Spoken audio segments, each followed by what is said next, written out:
お姉ちゃんが来た。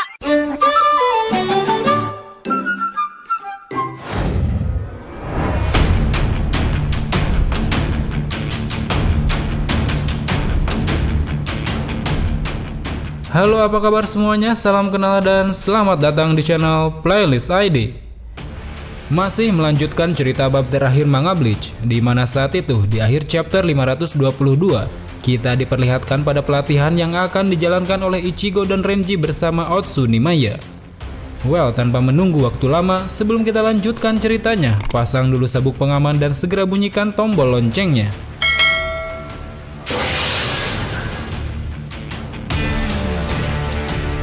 Di awal chapter 523 ini, kita diperlihatkan pada sosok-sosok bayangan misterius yang tengah mengelilingi Ichigo dan Renji. Tepat di depan mereka, Nimaiya pun berkata bahwa sosok-sosok misterius itu merupakan Zanpakuto terkuat yang bisa berubah menjadi apa saja. Tak lama kemudian, kini sosok misterius itu pun mulai memperlihatkan diri, dan namanya adalah Asauchi. Dikatakan bahwa Asauchi ini merupakan penjelmaan dari sebuah Zanpakuto tak bernama. Seakan membawa kemarahan Zanpakuto pada sang Shinigami, tiba-tiba para Asauchi itu pun kini mulai menyerang ke arah Ichigo dan Renji. Di sana Nimaiya mengatakan bahwa sejatinya Asauchi ini merupakan sebuah Zanpakuto tak bernama yang diberikan sementara kepada seluruh anggota Gote 13, dari mulai mereka lulus di akademi sampai memasuki sebuah divisi. Dengan begitu, jika para Shinigami berlatih keras bersama Asauchi-nya, maka mereka akan mampu menciptakan Zanpakuto mereka sendiri dengan memasukkan inti dari jiwanya ke dalam Asauchi. Dengan tegas, Nimaiya pun berkata bahwa orang yang telah menciptakan Asauchi itu tiada lain adalah dirinya sendiri. Menyadari bahwa sosok misterius itu merupakan penjelmaan dari Asauchi, lantas membuat Ichigo bertanya tentang kenapa mereka tiba-tiba menyerang. Mendengar ocehan Ichigo, Nimaiya pun menjelaskan bahwa saat ini para Asauchi itu tengah tidak senang atas perlakuan Ichigo dan Renji pada Zanpakuto-nya selama ini. Menurutnya, cara Ichigo dan Renji dalam menggunakan Zanpakuto-nya benar-benar salah. Karena selama ini Ichigo dan Renji hanya menganggap Zanpakuto itu tidak lebih dari sekedar alat atau bawahan. Seolah ini merupakan sebuah ujian dari sang pencipta Zanpakuto. Nimaiya pun mencoba menantang Ichigo dan Renji tentang siapakah yang paling kuat, Zanpakuto ataukah Shinigami. Kita bergeser ke dalam Soul Society, tepatnya di pusat penjara bawah tanah, lantai dasar dari Muken. Terlihat saat itu tengah berdiri dua orang penyandang gelar Kenpachi yang tiada lain mereka adalah Zaraki dan Unohana. Di sana dengan tatapan yang sangat menyeramkan, Unohana mengatakan bahwa maksud mengajak Zaraki ke tempat itu adalah untuk bertarung sampai mati. Mendengar hal itu lantas membuat Zaraki pun mulai bersemangat. Seolah Zaraki pernah bertarung melawannya, Zaraki berkata bahwa bertarung dengan Unohana tidak ada bedanya dengan hidup di neraka. Tepat di depannya, secara mengejutkan, Unohana tiba-tiba memperlihatkan bekas luka yang ditutupi oleh rambutnya selama ini.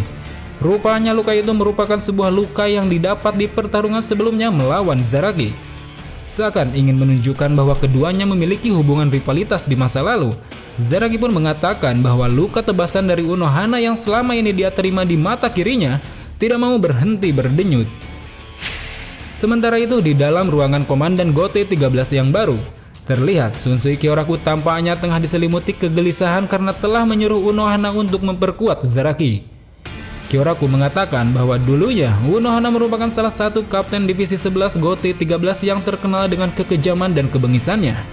Bersama mereka, Unohana pun menyandang gelar sebagai seorang Kenpachi generasi pertama. Dikatakan pula bahwa sebelum Unohana bergabung ke dalam pasukan Gote 13, Unohana merupakan seorang penjahat terkeji yang belum pernah ada di Soul Society, dan dia menyebut dirinya itu dengan nama Yachiru. Meskipun keputusannya saat itu untuk melatih Zaraki sangatlah berat, Kyoraku pun sadar bahwa jika pedang Yachiru, Unohana dan Zaraki beradu, maka salah satu di antaranya harus ada yang mati. Kemudian di akhir panel, terlihat jelas baik Unohana maupun Zaraki keduanya tengah beradu pedang, seolah menandakan bahwa pertarungan antar penyandang gelar Kenpachi kini sudah dimulai.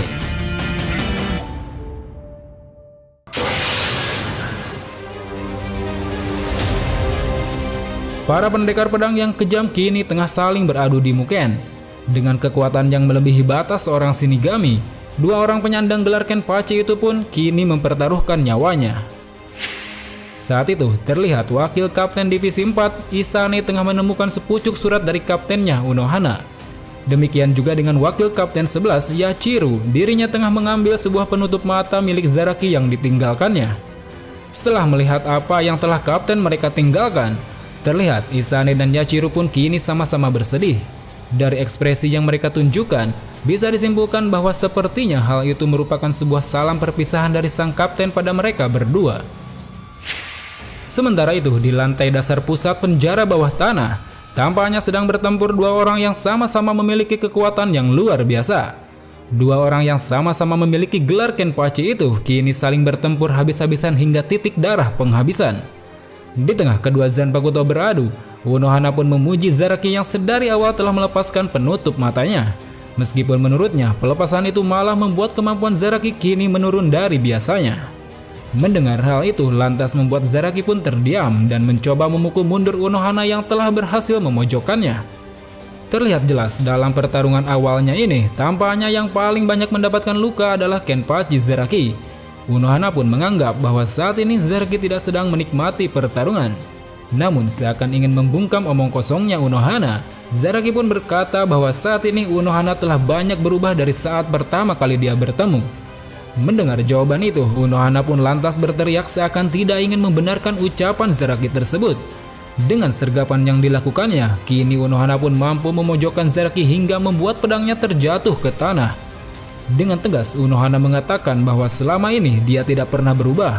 Justru sebaliknya, menurutnya Zaraki lah yang selama ini telah berubah menjadi semakin melemah. Seakan menyadari hal itu, Zaraki pun mengakui bahwa pertarungannya melawan Unohana dulu merupakan pertama kalinya dia benar-benar bisa menikmati sebuah pertarungan. Dia pun mulai mengagumi sosok Unohana dan memutuskan untuk bertarung sepertinya. Di tengah ketidaksadarannya itu, dengan tetesan air mata yang mengagumi sosok orang yang akan membunuhnya, Zaraki pun mengungkapkan penyesalannya bahwa saat ini dia akan mati tanpa bisa mengalahkan sosok inspirasinya. Dan secara mengejutkan, di tengah penyesalannya itu, tiba-tiba saja Zanpakuto Unohana mampu menghunuskan pedangnya ke leher Zaraki. Namun untuk waktu sesaat, Zaraki yang sempat kehilangan kesadaran, tiba-tiba saja mampu membuka matanya kembali seolah apa yang dilihat sebelumnya merupakan sebuah hayalan saat menemui ajalnya. Merasa aneh dengan apa yang tiba-tiba terjadi pada dirinya, Zaraki pun berusaha untuk tidak menghiraukan hal tersebut. Kini dia mencoba melakukan serangan balik pada Unohana hingga berhasil membuat Unohana menjauh darinya. Seakan mengetahui apa yang sebenarnya terjadi pada Zaraki, dalam hatinya Unohana berkata bahwa Zaraki merupakan sosok orang yang tidak akan pernah mati dengan begitu mudah. Karena setiap kali Zaraki berada di ambang kematian, maka dia akan semakin bertambah kuat. Ditambah lagi, di akhir chapter ini kita pun dikejutkan pada sebuah pengakuan yang dikatakan oleh Unohana pada dirinya, bahwa sebenarnya Unohana memiliki sebuah dosa yang dia bebankan pada Zaraki di masa lalu.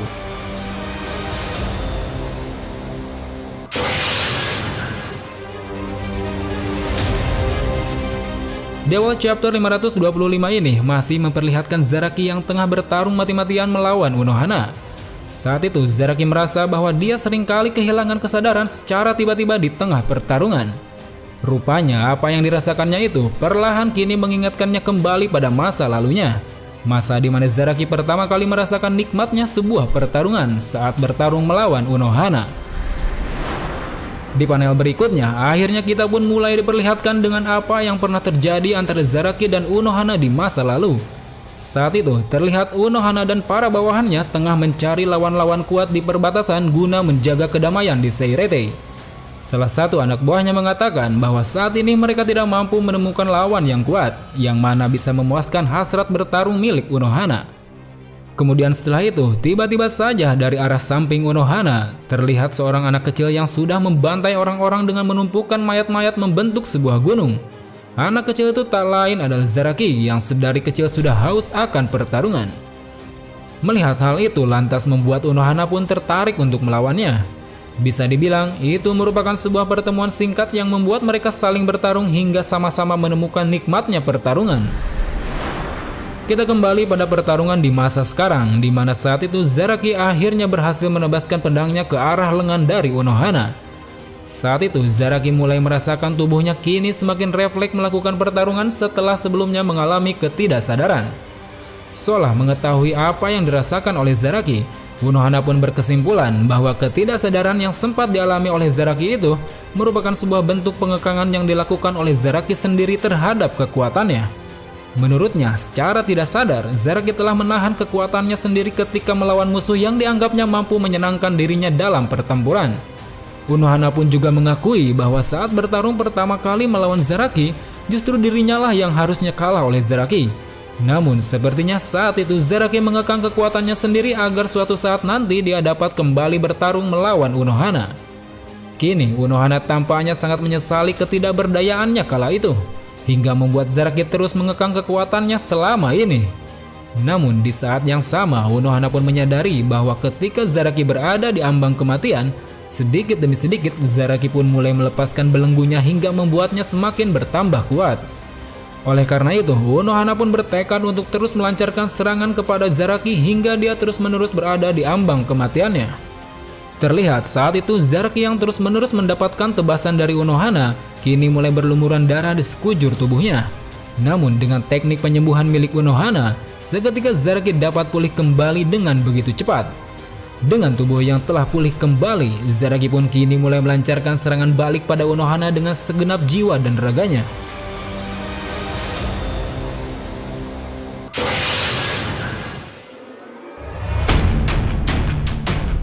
Masih melanjutkan pertarungan antara Zaraki melawan Unohana.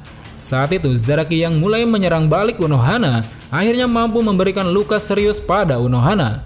Namun di tengah serangannya itu, tiba-tiba saja Zaraki pun diserang balik oleh Unohana dan membuatnya terkena tebasan. Di sisi lain, Unohana yang tampaknya tengah menyembuhkan lukanya sendiri mulai berbicara pada Zaraki. Dia berkata bahwa Zaraki terlalu bertindak lembut terhadap dirinya hingga membuatnya sempat menyembuhkan lukanya. Sambil berkata demikian, secara mengejutkan Unohana pun akhirnya mengeluarkan bangkainya yang selama ini dia pendam. Nama bangkainya adalah Minazuki. Terlihat saat itu gumpalan darah tengah menyelimuti dirinya dan Zanpakuto miliknya. Dengan menunjukkan keseriusannya, Unohana pun mengatakan bahwa sudah saatnya dia mengakhiri pertempuran itu dengan bangkai yang saat ini telah dia keluarkan. Di sisi lain, melihat lawannya yang telah mengeluarkan kemampuan aslinya, Zaraki pun berteriak seakan semakin bersemangat untuk menjalani pertempuran. Kini pertempuran itu kian berjalan semakin sengit. Terlihat keduanya semakin bersemangat dengan saling melancarkan serangan ke arah lawannya masing-masing.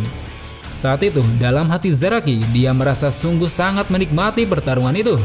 Saking senangnya seolah-olah dia membayangkan bahwa dirinya ikut meleleh dalam kesenangannya. Di tengah serangan bangkai milik Unohana, Zaraki pun mulai menyadari bahwa selama ini dia telah tertidur hingga membuatnya melupakan nikmatnya pertarungan. Berkat Unohana, akhirnya Zaraki mampu merasakan kembali kesenangan yang sudah lama tidak dia rasakan. Seolah tahu apa yang dirasakan oleh Zaraki, Unohana pun mengiyakan tentang nikmatnya bertarung melawan seorang penyandang gelar Kenpachi. Unohana juga menyebutkan bahwa sejatinya dalam satu era hanya ada satu Kenpachi.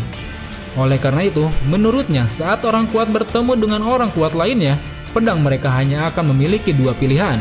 Apakah digunakan untuk membunuh ataukah digunakan untuk membangkitkan orang kuat lainnya. Lalu kemudian, tiba-tiba saja kita diperlihatkan pada masa lalu Unohana yang waktu itu tengah mengalahkan Zaraki.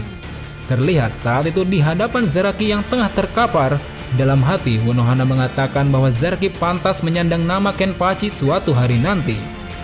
Di akhir panel, secara mengejutkan, tiba-tiba saja kita pun diperlihatkan pada situasi di mana Zaraki berhasil menghunuskan pedangnya ke tubuh Unohana. Terlihat saat itu Unohana menunjukkan ekspresi tersenyum seolah puas dengan pertarungan yang telah dia jalani bersama Zaraki.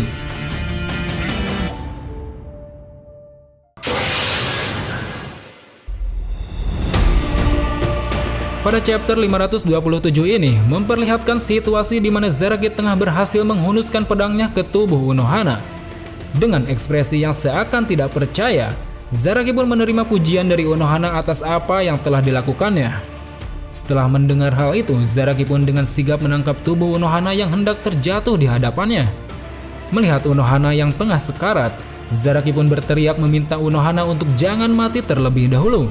karena menurutnya dia masih belum cukup puas untuk melakukan pertempuran dengan Unohana. Di tengah frustasinya Zaraki, Unohana pun mencoba memberikan semangat pada Zaraki untuk terus bertarung melawan musuh yang saat ini sangatlah kuat. Terlebih menurutnya sekarang ini Zaraki telah berhasil membangkitkan seorang rekan dari dalam dirinya. Merasa ini akan menjadi akhir hidup bagi Yachiru Unohana, Unohana pun menunjukkan ekspresi tersenyum bahagia karena sudah menyelesaikan tugasnya. Kini dosa yang selalu dipikulnya sudah tidak ada lagi. Nama Kenpachi yang tidak bisa dia serahkan waktu itu akhirnya terlepas pergi meninggalkannya. Tak lama kemudian, tiba-tiba saja di tengah tangisan kematian Unohana, Zaraki mendengar ada seseorang yang sedang memanggil namanya. Dan secara mengejutkan, orang yang tengah memanggil namanya itu tiada lain adalah Zanpakutonya sendiri. Akhirnya setelah sekian lama, kini Zaraki pun bisa mendengar suara dari Zanpakutonya. Kita berpindah ke dalam istana Houou. Terlihat saat itu setelah menghabiskan waktu 3 hari 3 malam, rupanya Renji telah berhasil melewati ujiannya dengan sangat baik. Dengan masih bersimpah darah, tampaknya Renji masih kokoh berdiri di antara para Asauchi yang tengah tumbang di sekitarnya. Sementara itu, berbeda dengan Renji, secara mengejutkan Ichigo tengah terkapar dengan penuh luka di sekujur tubuhnya. Tampaknya saat itu Ichigo telah gagal melewati ujian yang diberikan oleh Otsu Nimaiya. Melihat hal itu lantas membuat Nimaiya pun mengatakan bahwa alasan Ichigo gagal melewati ujian itu adalah karena Asauchi tidak memilihnya. Di samping itu, Nimaiya mulai menyadari bahwa Ichigo memang bukanlah seorang Shinigami sejati. Menurutnya saat ini Ichigo hanyalah seorang manusia biasa tanpa Zanpakuto. Dia pun segera menyuruh Ichigo untuk pulang ke dunia manusia. Mendengar hal itu lantas Ichigo pun tidak terima dengan apa yang dikatakan Nimaiya tersebut. Dengan tekadnya yang masih bulat, Ichigo bersikeras untuk tetap melanjutkan latihannya di sana. Namun meskipun begitu, tampaknya Nimaiya tetap ingin memulangkan Ichigo ke rumahnya. Dia pun segera membuka gerbang ke dunia manusia dan mendorong Ichigo untuk masuk ke dalamnya. Setelah Ichigo pergi, terlihat Nimaiya tampaknya menyayangkan apa yang telah terjadi terhadap Ichigo. Menurutnya, tidak dipilihnya Ichigo oleh Asauchi telah membuktikan bahwa Ichigo benar-benar harus belajar kembali tentang jati dirinya yang sebenarnya.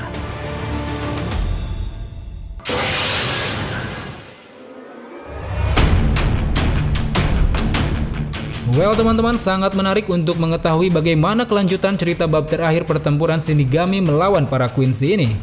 Kira-kira apa yang selanjutnya akan dilakukan Ichigo setelah dia dipulangkan kembali ke dunia manusia? Pantengin terus channel ini karena ceritanya masih sangat panjang. So, sampai jumpa di video selanjutnya. Salam Bleach Lover.